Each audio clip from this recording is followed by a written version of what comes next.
8 minuti, c'è Luca Zaia, governatore della Lega del Veneto. Eccoci qua, governatore. Allora, ci aiuta a capire intanto perché avete fatto ricorso contro la riforma della scuola, la giudicate incostituzionale addirittura? Ma guardi, mi metto nei panni dei cittadini che mi ascoltano e magari pensano, ma questi stanno difendendo la loro poltrona. Non è così, nel senso che c'è questo provvedimento del governo che parla di scuola e noi ravvediamo alcuni punti sui quali ricorrere, ma non per la voglia di ricorrere, semplicemente perché le cose devono funzionare. Le faccio un esempio. Sì. Il dimensionamento scolastico, quindi decidere sostanzialmente l'ampiezza degli ambiti territoriali della funzione della popolazione scolastica, il numero di istituti, questo di solito lo fa la regione. Le faccio un brevissimo esempio: nella mia regione esiste la scuola enologica, è emanazione di un contesto produttivo, di una storia dei territori, e nei Veneti abbiamo fatto una programmazione rispetto a questo piuttosto che rispetto ad altri istituti tecnici. Sì. L'altro aspetto fondamentale è il compito di definire l'offerta formativa. Altra particolarità della mia regione: abbiamo 20.000 ragazzi che frequentano le scuole di formazione. Allora, si dice da un lato che il modello lavorativo del Veneto funziona perché c'è l'alternanza scuola-lavoro, portiamo al diploma dei ragazzi che comunque hanno fatto esperienze lavorative, dall'altro mi toglie la possibilità di continuare a programmare. Cioè lei dice che questa riforma esautora un po' la regione da alcune competenze, quindi per voi è incostituzionale. Guardi, da un lato direi che c'è la volontà di portare avanti questo pensiero neocentralista, cioè di riaccentrare tutto su Roma, convinti del fatto che gli sprechi di alcuni spreconi in giro per l'Italia li debbano pagare tutti, abbiano il coraggio di applicare i costi standard e di obbligare gli spreconi ad essere più duri.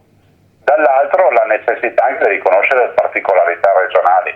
Le faccio un esempio: noi abbiamo 90.000 bambini, tanto per parlare di scuole dell'infanzia, cioè i ragazzini che vanno all'asilo, abbiamo 90.000 bambini che in Veneto non hanno una scuola pubblica, non esiste un edificio.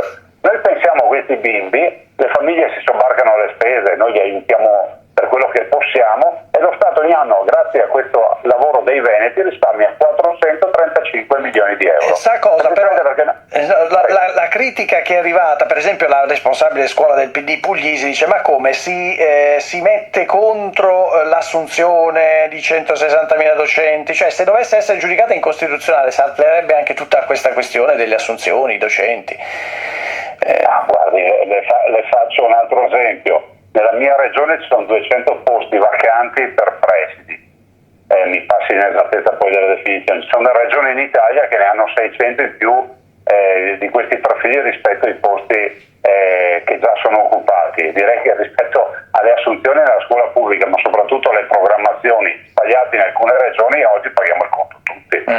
Non più tardi di una settimana fa tutti i media nazionali parlavano dei concorsi, dei trasferimenti, del fatto che comunque le territorialità non vengono rispettate. Poi che lo dica la Puglisi, che come ha giustamente presentato lei è del PD, sì, diciamo che non è... difende la sua riforma, ma appunto, lei non è colpito, difende la sua riforma. Sì, dal rischio della portata dovesse essere giudicata incostituzionale, questo indipendentemente dalle appartenenze politiche, cioè si rischierebbe un casotto con tutto quello che è stato fatto per assegnare le cattedre.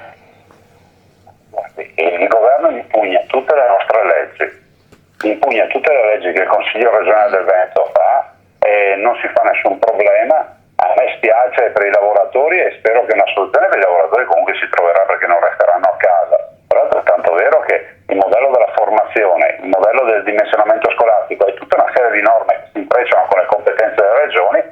Io sono stato eletto dai Veneti, ho l'obbligo di difendere gli interessi dei Veneti. Tra l'altro lei sulla scuola ha anche attaccato molto i test di medicina. Per la verità molti criticano che siano fatti magari con domande non proprio consone a uno che vuol fare il dottore, ma perché ce l'ha con i test di medicina? Ma guardi, io le dico questo: io non è che ce l'ho con i test di medicina, ce l'ho con i test di ammissione in generale. Penso che la valutazione di un ragazzo, di uno studente, io ho fatto università senza i test di ammissione, mi sono iscritto a veterinaria negli anni in cui non c'era il test di ammissione. La fai sul campo, devi diventare severo, devi pretendere che resti in corso, ma devi dare a tutti la possibilità di studiare. Pensi ad esempio a tutti gli studenti lavoratori, anche qui con l'obbligo della frequenza. Allora io dico, ma quanti premi Nobel avrebbero superato il test di ammissione? E allora l'università mi spieghi perché dà le lauree honoris causa giustamente a molti bravissimi imprenditori che non hanno fatto né l'università neanche i test di ammissione. C'è un controsenso, no? Ma io dico che la selezione deve essere fatta durante il corso di studi. Bisogna garantire a tutti la possibilità di provare e dopodiché si vedrà che vinceranno i migliori. Io in un'aula dove si devi sul davanzale perché non c'era il posto, però i bravi veterinari sono usciti, no? Da quel posto di laurea. Le faccio